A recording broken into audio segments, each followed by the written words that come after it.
खुदावंद की पाक कलाम इस तरह से मरकूब है,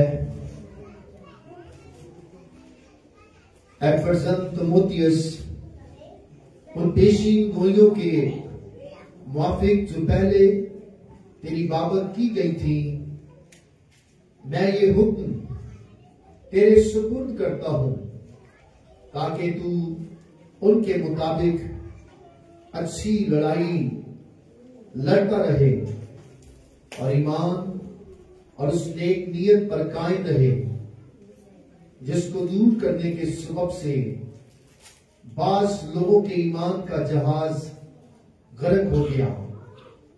उन्हीं में से मीनियस और सिकंदर हैं जिन्हें मैंने शैतान की हवाला किया ताकि कुफर से बास रहना सीखें।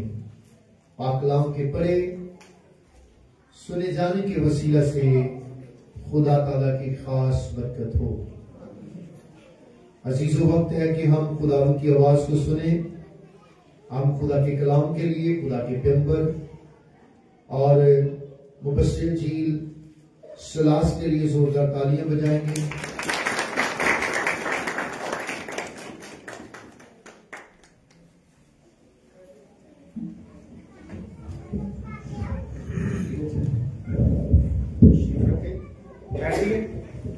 मसीह यीशु के जलील कदूस नाम में आप सबकी सलामती हो।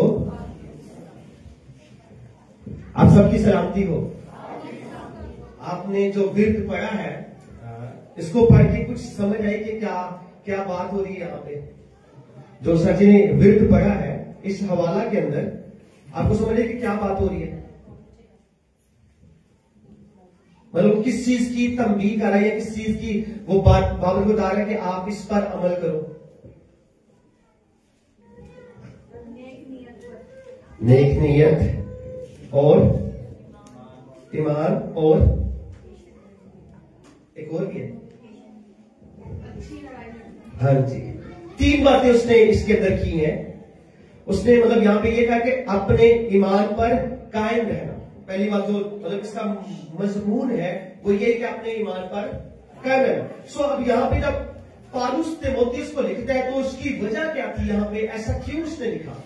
अब यहाँ पे जो 2 नीचे शख्स है, हेमेनस और सिकंदर, जब आप तीमुथियुस का दूसरा खत पढ़ते हैं और दूसरा बाप और उसकी 17वीं से 19वीं आयत पढ़ते हैं, आप पढ़ लीजिए। तीमुथियुस का दूसरा खत, उसका दूसरा बाप और उसकी 17वीं से 19वीं आयत जब पढ़ते हैं तो यहां पे लिखा है, और उनका कलाम आकला की तरह खाता चला जाएगा। हिमनूस और तुलितुस उन्हीं में से है। वो ये कह करके क़यामत हो चुकी है, हक से गुमराह हो गए और बास का ईमान बिगाड़ते हैं, तो भी खुदा की मजबूत बुनियाद कायम रहती है और उस पर ये मोहर है कि खुदावंद अपनों को पहचानता है।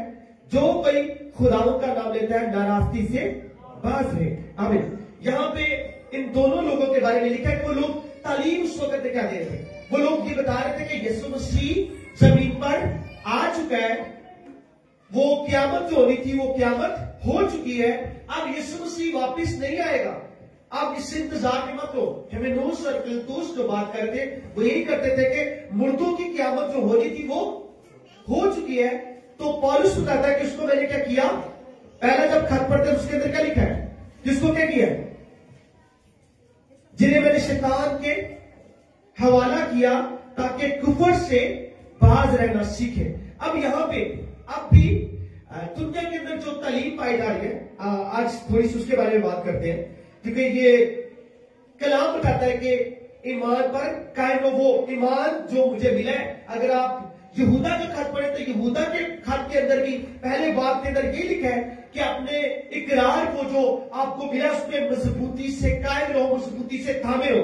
आप पौलुस के जितने भी खतूत पढ़े गए सारे खतूत के अंदर वो एक बात करता है कि ईमान पर मजबूती से कायम रहो। अगर तीमुथियुस का खत पढ़ते तो वो कहता है अपने ईमान की अच्छी कुश्ती लड़। पौलुस कहता है बस दौड़ को खत्म कर चुका, अपने ईमान को मैंने क्या किया, आखिर तक महफूज रखा है। सो मेरा और आपका ईमान भी आखिर तक महफूज रहना चाहिए। हमें ये फेरी टेल्स, फेबल्स जो है, ये झूठी कहानियां, झूठे जो फलसफे हैं, इन सब से परे रहकर करनी, उस पर मजबूती से कायम रहना। अब ये मजबूती से कैसे कायम रहेंगे? अभी दुनिया के अंदर रात को मैं इरफान से बात कर रहा था, इरफान ना उसने, मैंने ये शेयर नहीं करना था लेकिन रात को बात कर रहा था तीसरी हैकल के बारे में। आपने भी सुना होगा रेड हाइपर के बारे में, रेड हाइपर के बारे में सुना, सुलग बिछिया के बारे में सुना कि सुना? पिछले दिनों में काफी ये ट्रेंडिंग था ये पैगाम, red hyper red hyper red hyper, सुलग बिछिया सुलग बिछिया सुलग बिछिया। अब सुलग बिछिया वो लोग जबा क्यों करते थे? वजह कहते यहूदी लोग ये सुलग बिछिया जबा क्यों करते थे? आइए गिनती की किताब खोलिए जरा, गिनती की किताब उसका 19वां बाब खोलिए।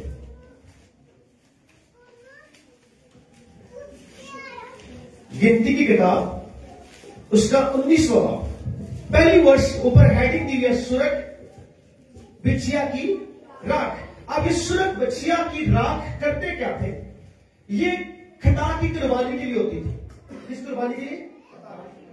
अब ये खता की कुर्बानी करते क्या थे कि एलीसर जो काहिन था, जो हारून का बेटा था, वो इस कुर्बानी को क्या करता था? वो करता था, इसका खून 7 बार मज़बा के ऊपर छिड़कता था। अब जो दूसरा शख्स था वो इसका गोबर, इसका गोश्त, इस बछिया का हर एक चीज एक शख्स होता था जो दिलाता था, और रात तक वो खैमा इत्मा में आते नहीं थे, वो नापाक रहते थे। सो उनकी खता की कुर्बानी होती थी, तो तब ये सुरग बछिया को क्या करते थे? कुर्बान करते थे। अब हैकल के अंदर तीसरी हैकल की बात हो रही है। मत्ती की इंजील 24वां बाब खोलिए, मत्ती की इंजील 24वां बाब पहली से तीसरी आयत। यहां पे यूं लिखा है, और यीशु हैकल से निकलकर जा रहा था कि इसके शागिर्द उसके पास आए ताकि उसे हैकल की इमारतें दिखाए। उसने जवाब में उससे कहा, क्या तुम इन सब चीजों को नहीं देखते? मैं तुमसे सच कहता हूं, यहां किसी पत्थर पर पत्थर बाकी ना रहेगा जो गिराया ना जाएगा। अब यहां पे किसकी बात हो रही है? हैकल की, हैकल की बात हो रही है।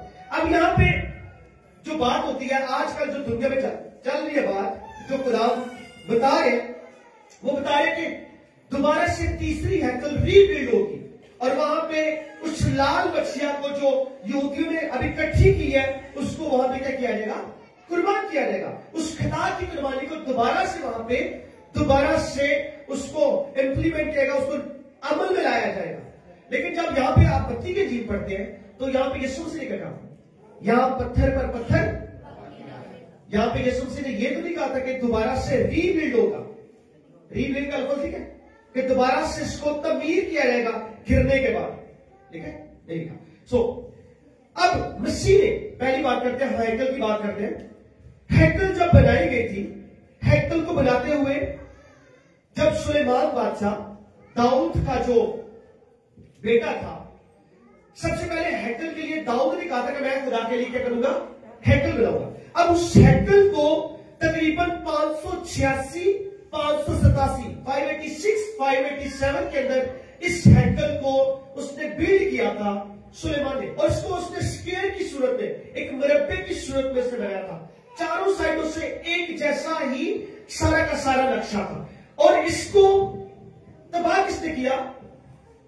नबूकदनेस्सर बादशाह जो दोयम था, वो आया और उसने बाबली हुकूमत को वहां पे उस कानून को नाफिज करने लगा। और यहूदा ने उस वक्त में क्या कहता, उनकी नाफरमानी की वजह से खुदा ने उनको बाबलियों के हवाले कर दिया, और उन्होंने हैकल की उस वक्त में क्या किया? सारा सोना चांदी पीतल के बर्तन हर चीज लेके वो अपने मुल्क चले गए। सो इस हैकल को उन्होंने क्या किया था? तबाह कर दिया था। अब उसके बाद जब दोबारा से वो असीरी से निकलते हैं तो दोबारा से उस हैकल को रीबिल्ड करता है ज़ुरुब्बाबेल। आपने अज़रा नहमिया के बारे में पढ़ा होगा कि वो तफसील तमीर करते हैं, फाटक जो जला दिए गए वो तमीर करते हैं। लेकिन दूसरी हैकल जो दोबारा से रीबिल्ड की थी, उसके अंदर ज़ुरुब्बाबेल का बहुत बड़ा हाथ था। ज़ुरुब्बाबेल ने वो हैकल दोबारा से रीबिल्ड की, और 70 के अंदर इस हैकल को दोबारा से मुस्मार कर दिया। किसने किया? मैंने लास्ट में बताया था। दूसरी हैकल किसने तबाह की थी? बताइए। रोमी हुकूमत के अंदर 766 के अंदर ना ये हैकल बनी थी। और जब इस हैकल को रीबिल्ड दोबारा से ज़ुरूब्बाबेल ने जो की थी ना हैकल तमीर, उसको रीफर्बिश किया था हेरोदिस बादशाह ने। हेरोदिस बादशाह को जब वो बना रहा था, क्योंकि वो गैर कौम का बादशाह था, तो यहूदी जो थे वो अपनी हैकल को लेकर बहुत ज्यादा ख्याल करते कि कोई इसको तबाह ना कर दे, इसको तोड़ ना दे, इसको खत्म ना कर दे। तो वो हेरोदिस बादशाह को कहते थे कि हम तुझे इजाजत नहीं देते। लेकिन हेरोदिस बादशाह ने क्या किया, उसने उनके सामने एक दीवार बनाई, एक बॉक्स हो ना, बिल्कुल बॉक्स हो। अब उस लकड़ी के बॉक्स के अंदर मिट्टी डाली, तो अब आपको नजर क्या आएगा? बॉक्स बाहर से नजर आएगी, अंदर से मिट्टी नजर आएगी। क्या नजर आएगी? बॉक्स ही बाहर से नजर आएगा। इसी तरह उसने एक दीवार बनाई, तो वो चबूतरा बनाया, और वो चबूतरा उसी तरह उसने बनाया, पहाड़ को काट के उसकी सपोर्ट से उसने वो दीवार को बनाया। तो जब बनाया तो वो एक बॉक्स की तरह थी, बाहर से सारी चीजें नजर आ रही है, लेकिन अंदर से कुछ सपोर्ट उसको दी गई है नजर नहीं आ रही थी। अब ये उस वक्त में एक अजूबा था, एक अजीब चीज थी। जिस तरह अरतमस का जो मंदिर था, वो उस वक्त में क्या था? एक अजूबा था। सो ये जब हेरोदिस ने बनाया, तो ये भी एक अजूबा था कि ऐसी चीज कभी किसी ने पहले नहीं बनाई। अब इमेजिन करें उन पत्थरों का वजन टन होगा, टन मन के हिसाब से नहीं, टन है। उसके हिसाब से उसने उस दीवार को बनाया, और ये बड़ा अजीब काम था यहूदियों के नजर। तो फिर यहूदियों ने इजाजत दी, आप इसको रीफर्बिश करो, हमारी हैकल को आप जदीद बनाओ, नहीं बनाओ। उसने 766 के अंदर तकरीबन ये हैकल तमीर हुई, और 770 के अंदर रोमी बादशाह था जिसका नाम था वेस्पाइन का बेटा था जनरल टाइटस।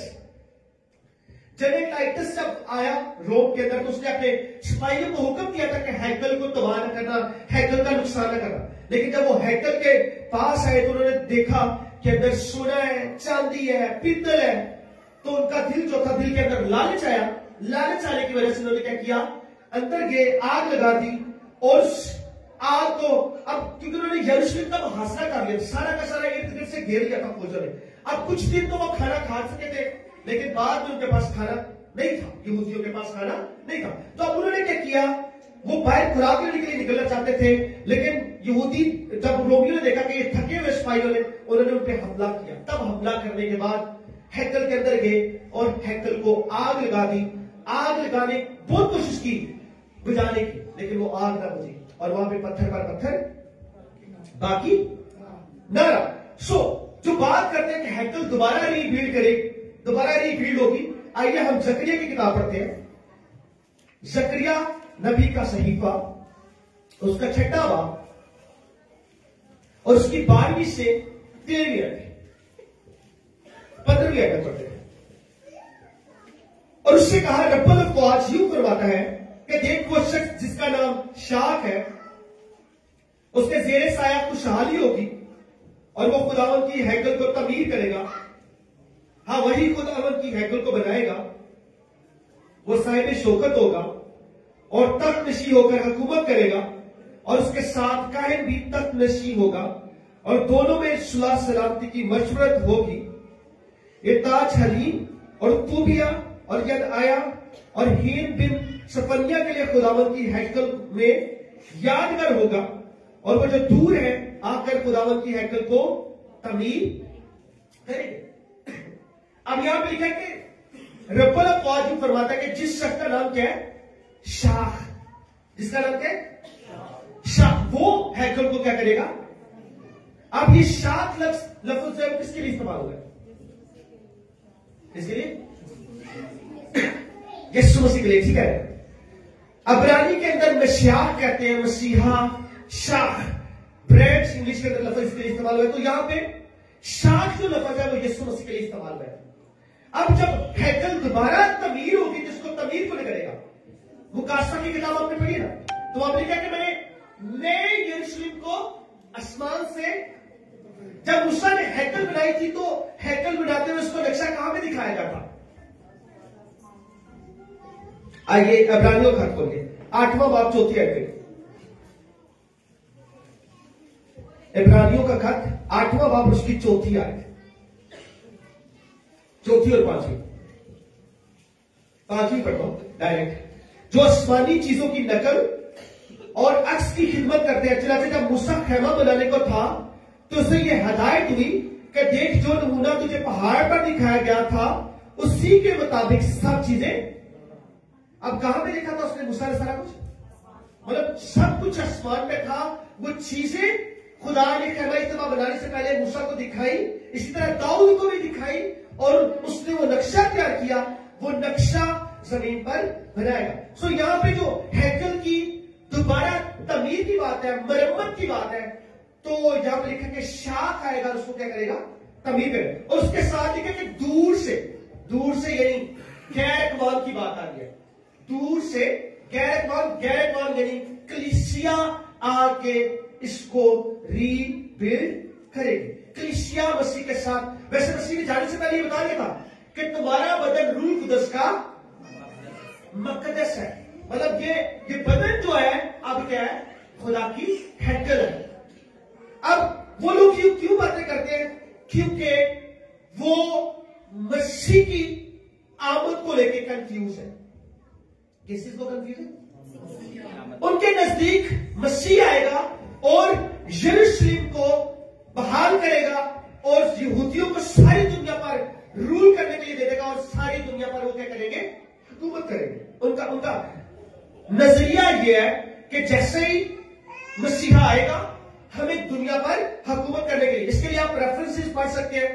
आप यूहन्ना को जब देखते हैं ना, यूहन्ना की इंजील पहला बाब, यूहन्ना अस्तकबागी जो है, जब बपतिस्मा लेकर यीशु से उसके पास आते हैं तो वो दूर से देखे कहता है देखो ये खुदा का बर्रा है जो जहान के गुनाह उठा ले जाता है। लेकिन जब वो जेल में जाता है तो शागिर्दों को भेजता है, उससे पूछो आने वाला तू ही या दूसरे की राह देखे। फर्क है स्टेटमेंट के अंदर नहीं। वजह क्या थी? वजह यही थी कि यहूदियों के नजदीक यही था कि हमें बादशाही मिलेगी, हम बादशाही करेंगे। इवन यीशु मसीह के जो शागिर्द थे, जिसको बुआ नरगस के बेटे कहा जाता है, गर्ज के बेटे जो है, जब्दी की मां, जब्दी के बेटे जब आते हैं तो जब्दी के बेटे जब यीशु मसीह के पास आते हैं तो कहता है मैनू सजी साइड देते, मैनू मां भी आती है, वो भी सिफारिश करती है कि सजी साइड देते देखते। उनके नजदीक यही था कि उन्होंने 30 साल सारा कुछ मिल जाए। लेकिन जब आपको पतरस और शगीर शायद तितर बितर हो गए, उनको यही समझ थी कि यीशु मसीह आएगा और बादशाही क्या करेगा, दे देगा। यरूशलेम के अंदर जब शहाना इस्तेमाल होता है तो सारे लोग कहते हैं होशाना होशाना, मुबारक है जो खुदावंद के नाम से। लेकिन वेरी नेक्स्ट थर्सडे फ्राइडे क्या होता है, मसलूब करो मसलूब करो मसलूब करो। क्यों? क्योंकि उनके नजदीक यही कॉन्सेप्ट था कि मसीहा आएगा और बादशाही देगा। अब यहूदियों के नजदीक भी यही बात है, अब तक यही बात है। उनके नजदीक दो मसीह है। एक कहते हैं इफ्राइम का बेटा और दूसरा कहते हैं दाऊद का बेटा। इफ्राइम का जो बेटा है वो क्या करेगा, वो जंग करेगा, मरेगा।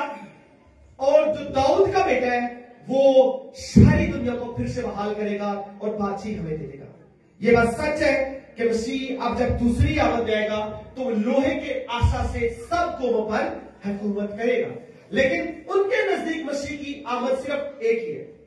कितनी आमद? सिर्फ एक। यहूदी, हालांकि जब आप पैदाइश की किताब पढ़ते हैं तो वहीं पे आपको मसीह की दूसरी आमद के बारे में, पहली आमद के बारे में पढ़ेंगे। तीसरा बाब 15 है, जहां पे लिखा है ओरम की नस्ल से आएगा जो इब्लीस की खोपड़ी को कुचलेगा। अब 49वें बाब की 10वीं आयत पढ़े तो आप देखें जब तक शेलोन आए, जब तक शेलो कहते हैं मसीह को, शेलोन आए कौमें उसकी मती होगी। ये दूसरी आमद के बारे में मसीह के पैदाइश की किताब के अंदर ही मसीह की पहली आमद, दूसरी आमद के बारे में आपको जिक्र मिलेगा। लेकिन यहूदी लोग इस बात को, बहुत अच्छे रबी थे उनके, बहुत अच्छी तफसीरें करते थे, लेकिन वो मसीह की आमद को लेके आज तक कंफ्यूज है। आज तक कंफ्यूज है पहली आमद और दूसरी आमद को लेके। सो उनके नजदीक उन्होंने मसीह का कॉन्सेप्ट ही दो बना लिए, एक इब्राहिम का बेटा और दूसरा दाऊद का बेटा। सो कहते हैं जो इब्राहिम का बेटा मसीह सलीब पर मर गया वो इब्राहिम का बेटा है, और दाऊद का बेटा जब आएगा तो वो क्या करेगा, सारी कौमों को हमारे अंडर कर देगा और हम सुपर पावर मान लेगा, हम हुकूमत करना शुरू कर देंगे। लेकिन खुदा का कोई ऐसा प्लान नहीं था, बाइबल के अंदर मिलता है कोई प्लान ऐसा। हैकल उनके नजदीक क्यों वो बार बार बात करते हैं, हैकल रीबिल्ड करनी है। इवन पिछले दिनों कुछ दिन पहले की बात है, उनका फाइनेंस मिनिस्टर जो है उसने कहा मैं आपको पैसे देता हूं, आप क्या करो, इसको रीबिल्ड करो। क्या ये इतना आसान है रीबिल्ड करना? आपको लगता है बहुत आसान है रीबिल्ड करना हैकल को? जब अजरिया नहमिया के बारे में पढ़ते हैं तो नहमिया जब उस दीवार को बनाने लगा ना, तो वहां पे शुमलत ने देखा और वो बादशाह के पास गया। खोरस जो बादशाह का साइरस किंग जो था उसके पास गया, उसको कहा ये कौम तो तब से लापरवाही करती है, लेकिन बादशाह ने वो ऑर्डर जारी कर दिया था। और शुमलत मजाक पता कैसे उड़ाता था उसका, नहमिया का, कहता है जो दीवार तू बना रहा है ना, अगर इस पर एक लोमड़ी चढ़ जाए ना तो ये तबाह हो जाएगी। अब नहमिया ने बजाय कि उसको जवाब देता, उसने खुदा ने जो उसको वीर दिया था उस पर फोकस किया। 52 दिन बाद वो दीवार तमीर हो गई थी। अगर मैं सोचता हूं कि अगर वो हर किसी के पास जाकर क्लियर करता ना, अच्छा ऐसा है, अच्छा ऐसा है, अच्छा ऐसा है, तो वो दीवार कभी भी 52 दिनों में ना बनती। उसने सिर्फ विजन पर जो खुदा ने उसको दिया था उस पर फोकस किया और खुदा ने उसको फजल बख्शा, वो 52 दिनों में तभी दीवार जो थी तमीर हो गई। यहां पे नजर आ रहा है जो तीसरी हैकल की बात हो रही है, मसीह ने ऐसी तालीम हरगिज़ नहीं दी कि दोबारा से हैकल रीबिल्ड होगी। मसीह ने वहां पे साफ साफ कहा यहां पे पत्थर पर पत्थर बाकी ना रहेगा। इसीलिए पौलुस जब तीमुथियुस को लिखता है ना, तो वहां पे तालीम दी जा रही थी कि मसीह की सेकंड कमिंग हो चुकी है। 18वीं सदी के अंदर यहोवा विटनेस के जो लोग थे उन्होंने ऐलान करना शुरू कर दिया कि यीशु मसीह आ गए, यीशु मसीह की हुकूमत आ गई है। उसके अलावा न्यू जॉन्स मिशन, आजकल आप देखेंगे व्हाट्सएप पे आपको लिंक शायद आया हो, एक मिशन नई साउथ कोरिया से स्टार्ट हुई है जो सिर्फ और सिर्फ मुकाशरों की किताब पढ़ाते हैं। और उनकी तालीम क्या है, वो कहते हैं कि न्यू जॉन्स मूवमेंट क्या है, वो ये है कि न्यू जॉन्स वो नबी है जो यीशु मसीह की सूरत में 90s के मिड के अंदर, 19वीं सदी के मिड के अंदर जाहिर हुआ दुनिया में। अब हमें मसीह के पीछे नहीं बल्कि न्यू जॉन्स के पीछे चलने की जरूरत है, ये बात कहते हैं वो लोग। एक और विलियम मैरियन ब्रैनहम, वो भी कहता है कि मैं एलिया की सूरत में कहता है कि 5 किरदारों में एलिया आएगा और 5वां किरदार बताता है कि वो मेरा है और मैं उसकी सूरत में जमीन पर जाहिर हुआ। और उसकी तालीम भी आज पाकिस्तान के अंदर स्टार्ट है बहुत तेजी से। विलियम ब्रैनहम की तालीम भी बड़ी तेजी से लोग उस पर अमल करते जा रहे हैं, लेकिन बाइबल में ऐसा जिक्र नहीं है। जो आपको बताएंगे, हाँ प्रोफेसी शायद उस तरह पूरी होगी हो, नबूवतें उस तरह पूरी होगी, लेकिन बाइबल बताती है ईमान पर क्या करो, मजबूती से कायम रहो, थमे रहो। यहूदा के खत पढ़ेंगे तो वो कहता है मजबूती से थमे हो। अब जो विलियम ब्रैनहम की जो मैं बात करता, 19th सेंचुरी के मिड के अंदर वो शख्स था जिसने आके प्रॉस्पेरिटी गॉस्पेल को, शोहरत की खुशखबरी को प्रमोट किया था, जिसके अंदर हेनरी बेकर, जिसके अंदर एक और शख्स था उसके अंदर विलियम स्कोफील्ड, ये वो नाम है जो मैं आपको बता रहा हूं कि 19th सेंचुरी के मिड के अंदर अमेरिकन चर्च को उन्होंने करप्ट किया था। करप्ट क्या था, यीशु मसीह को कबूल कर लेते कार मिलेगा, यीशु मसीह को कबूल कर लेते आसान जिंदगी मिलेगी, यीशु मसीह को कबूल कर लो तो ये मिलेगा, यीशु मसीह को कबूल कर लो तो वो मिलेगा। अब यीशु मसीह ना होते तो कोई लॉटरी ना होती।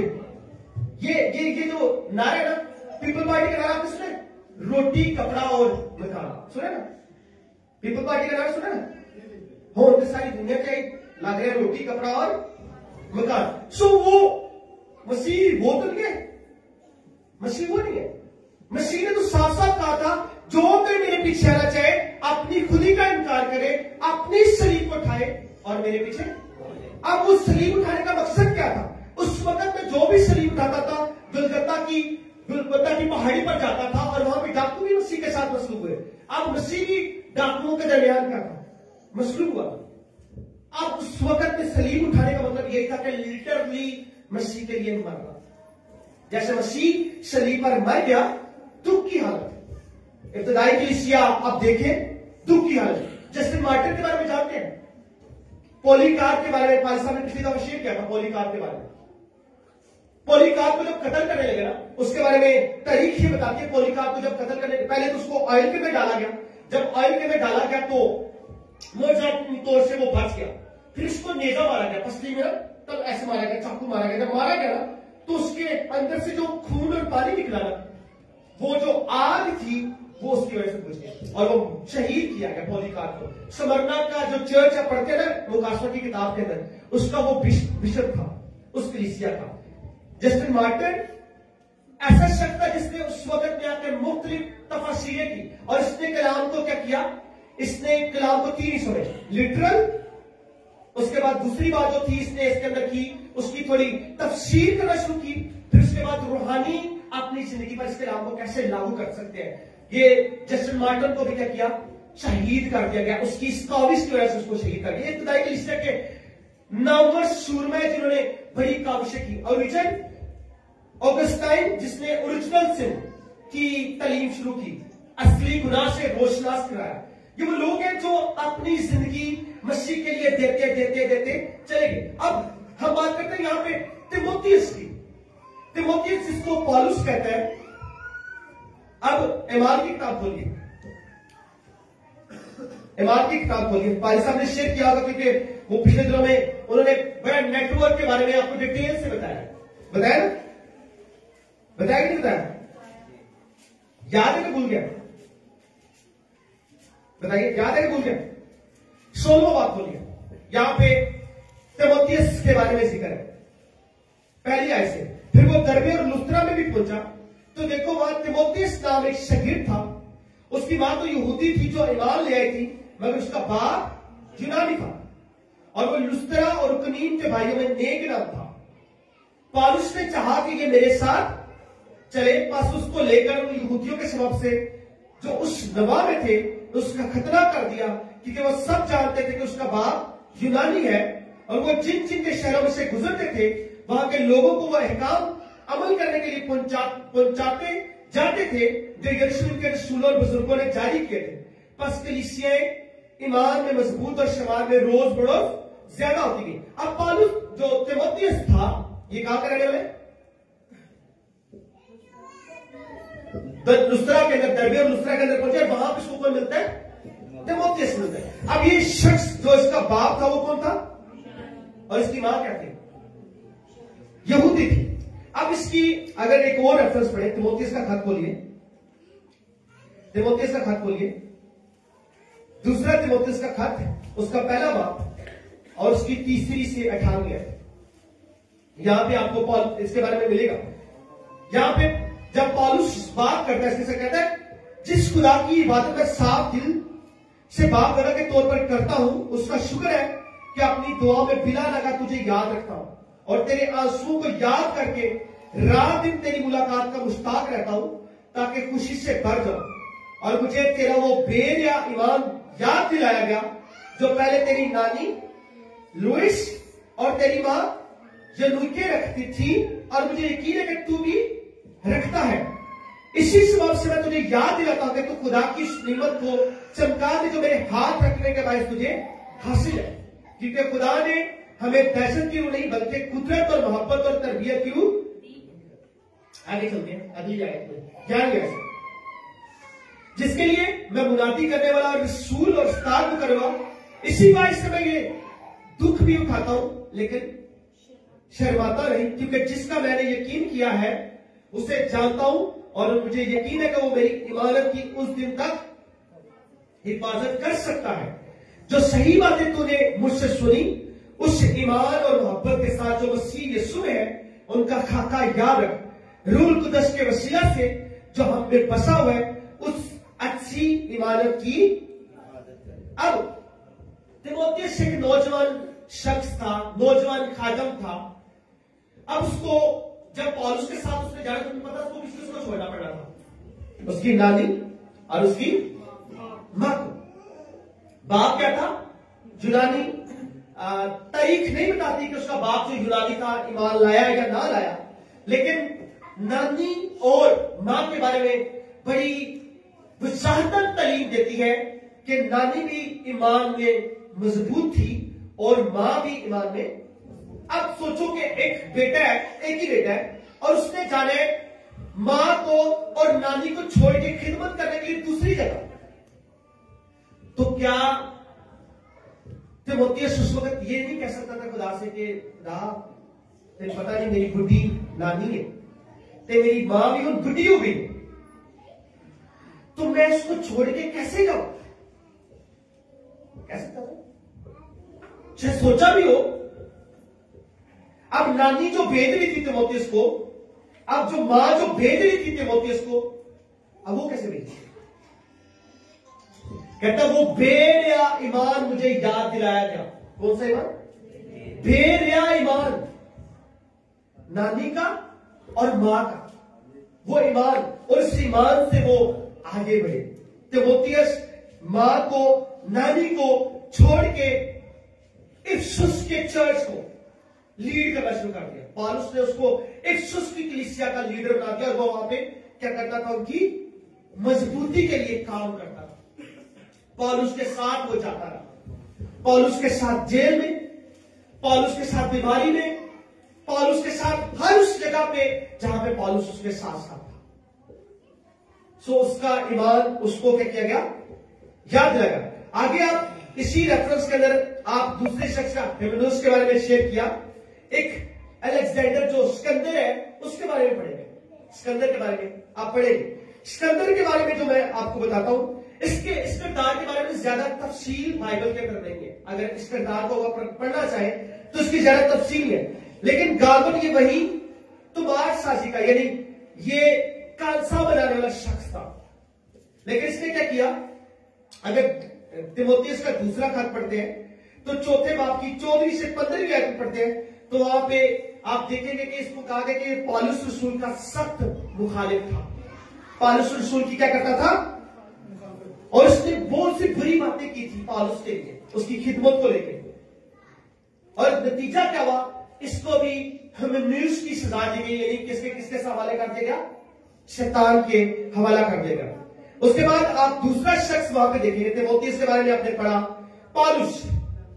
पौलुस का बालिशा ने बड़ी डिटेल से बताया आपका कि पौलुस कैसा शख्स था। पौलुस वो शख्स था जो कलीसिया को क्या करता था? सताता था। इतना सताता था कि वो चाहता था कि जितने भी लोग हैं उन सबको क्या करूं? खत्म कर दो, सबको कत्ल कर दो। लेकिन जब मसीह उससे मिला तो उसकी जिंदगी में क्या हुआ? तब्दीली आ गई, बहाली आ गई। तब उसने कहा मैं ईमान की अच्छी कुश्ती लड़ चुका हूं, मैंने अपने ईमान को महफूज रखा, मैं अच्छी दौड़ चुका हूं। कहते दौड़ में ऐसे दौड़ो जैसे कि जीतो। पौलुस ने, तीमुथियुस ने जिंदा मिसाल दी आपके सामने कि ईमान पर कैसे कायम है। आज भी आपको बोल रहा फेरी टेल्स, फेबल्स, झूठी कहानियां, किस्से बहुत से मिलेंगे कि ये फलां शख्स ने ऐसा कह दिया, फलां ने ऐसा कह दिया, फलां ने ये कर दिया। लेकिन आपको मैं एक बात बताना चाहता हूं, जो ईमान आपको मिला है उस ईमान को मजबूती से थामे। आइए एक रेफरेंस पढ़िए, उसके बाद दुआ करेंगे। गलतियों का खत उसका पहला बाब और उसकी 8वीं और 9वीं आयत। गलतियों का खत उसका पहला बाब उसकी 8वीं और 9वीं आयत। यहां पे लिखा है, लेकिन अगर हम या आसमान का कोई फरिश्ता भी उस खुशखबरी के सिवा जो हमने तुम्हें, कोई और खुशखबरी तुम्हें सुनाए तो क्या होगा? बुलाओगे नहीं, लानती। जैसा हम पेशतर कह चुके हैं वैसा ही अब मैं फिर कहता हूं, कुछ खुशखबरी के सिवा जब तुमने कबूल की थी, अगर कोई तुम्हें और खुशखबरी सुनाता है तो वो क्या है? बुलंद है। अब पौलुस यहां पे तलकीन कर रहे हैं गलातियन चर्च को कि जो खुशखबरी आपको पहुंची है वो खुशखबरी क्या थी? पहला कुरिन्थियों 15वां बाब उसकी 3री 4थी आयत।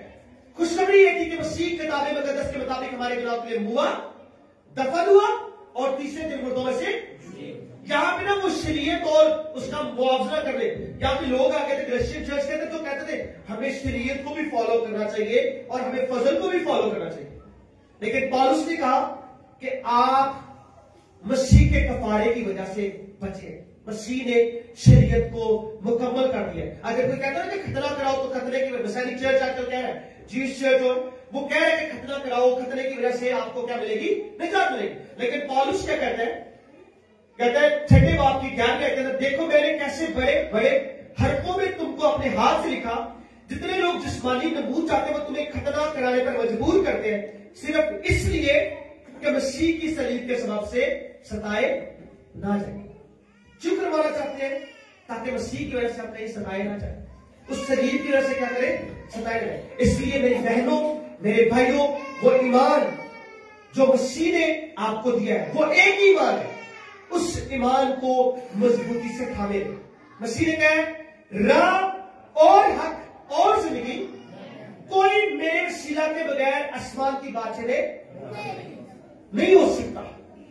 चाहे जितनी मर्जी नेकियां कर ले, जितनी मर्जी लंबी लंबी दुआएं कर ले, शुक्रगुजारियां दे दे, दैनिकियां दे दे, रोजे रख ले, उन सारी चीजों की वजह से आपको निजात नहीं मिली। निजात सिर्फ और सिर्फ यीशु मसीह के वसीला से मिली है, और किसी चीज की वजह से। अगर कहते हैं कि खूबियों की वजह से मिली है तो आप गलत करते हैं। आइए एक रेफरेंस पढ़िए, तुतुस का खात खोलिए, तुतुस का खात खोलिए।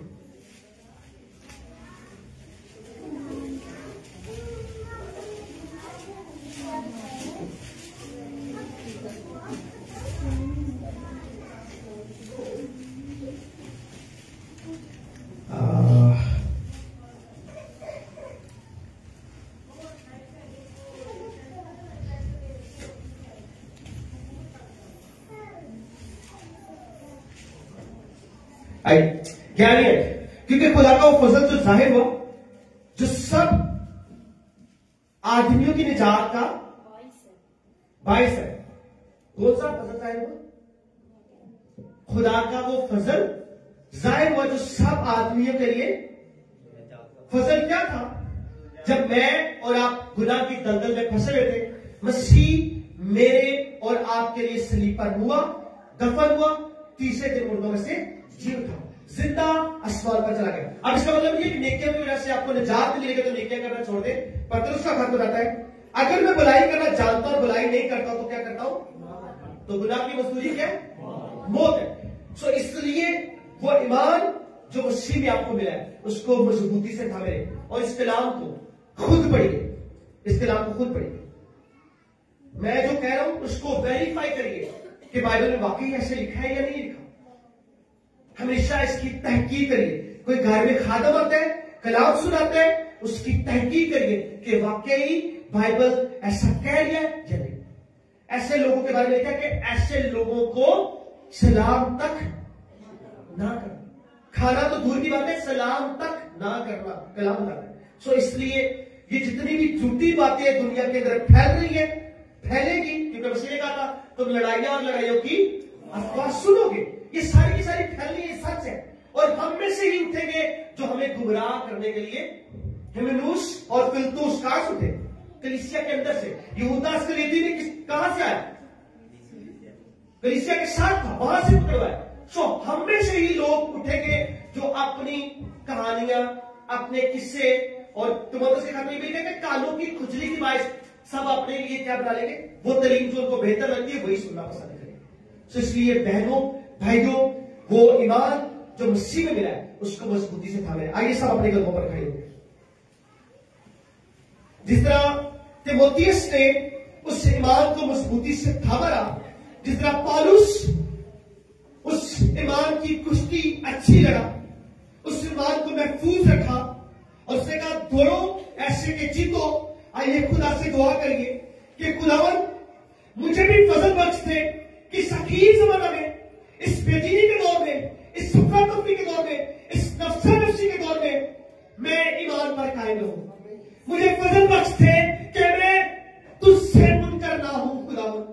खुदावन जब हालात ज्यादा खराब हो, जब लोग मेरे मुखालिफ हो, तब भी फजल बख्श दे कि मैं ईमान पर मजबूती से खड़ा रहूं। मैं ईमान के बानी और काबिल करने वाले यीशु तुझे तकता रहूं। मेरी आंखें सिर्फ तुझे ढूंढे, मेरा ध्यान सिर्फ तुझ पर लगा रहे और मैं तुझ में मजबूत हूं। आइए खुदा से मिलकर दुआ करेंगे। आइए खुदा से मिलकर दुआ करेंगे। और यीशु मसीह के नाम से तुझसे मिन्नत करता हूं, ऐ यहोवा खुदा, इस अखीर ज़माना में, इस बेदीनी के दौर में, इस अफरा तफरी के दौर में, इस नफ्सा नफ्सी के दौर में, खुदावन इस नापाकी के दौर में, इस नाराजगी के दौर में, खुदावन मैं ईमान पर कायम रहना चाहता हूँ। खुदावन तेरे कलाम को मजबूती से थामे रहना चाहता हूँ। मैं निजात के पैगाम को जो मुझे मिला है, खुदा उससे मुनहरफ नहीं रहना चाहता, उससे फिरना नहीं चाहता। मैं उस ईमान पर कायम रहना चाहता हूँ। वो ईमान जो मुझे दिया गया, तेरे वसीले से दिया गया। खुदावन तू खुद आसमान को छोड़ के जमीन पर आ गया, मेरे लिए, दुनिया के लिए सलीब पर जान दे दी। खुदावन हमारी कलीसिया का मदद बख्श दे कि तीमुथियुस की तरह, खुदा पौलुस की तरह हम मजबूती से कहेंगे, हिरनुस की तरह नहीं, फिरदौस की तरह नहीं, सिकंदर की तरह नहीं, खुदावन ओनेसिफुरुस की तरह, फिलेमोन की तरह हम मजबूती से उस ईमान पर कायम रहें। खुदावन के आसमान हमारी जिंदगी में खोल दे। खुदा हमारी कलीसिया को मदद बख्श दे कि हम इस अखीर ज़माने में, इस बेदीनी के दौर में, इस अफरा-तफरी के दौर में, इस नफ्सा-नफ्सी के दौर में तेरी बातचीत को पूरा करें, तेरे दिल को पूरा करें, तेरे ख्वाब को पूरा करें और ईमान पर मजबूती से कायम रहने का फजल बख्श दे। खुदा ईमान पर मजबूती से कायम रहने का फजल बख्श दे। खुदावन मैं तेरी शुक्रगुजारी करता हूँ कलीसिया के लिए, इनके लिए बहाली को, शादमानी को, रहाई को, मखलसी को मांगता हूँ और तुझसे विनती करता हूँ, हालात जैसे भी हो, हालत जैसे भी हो, फजल बख्शने का मैसेज खोए ताकि जीते। खुदावन तेरी शुक्रगुजारी करते हैं, यीशु मसीह के नाम से मांगते हैं, आमीन।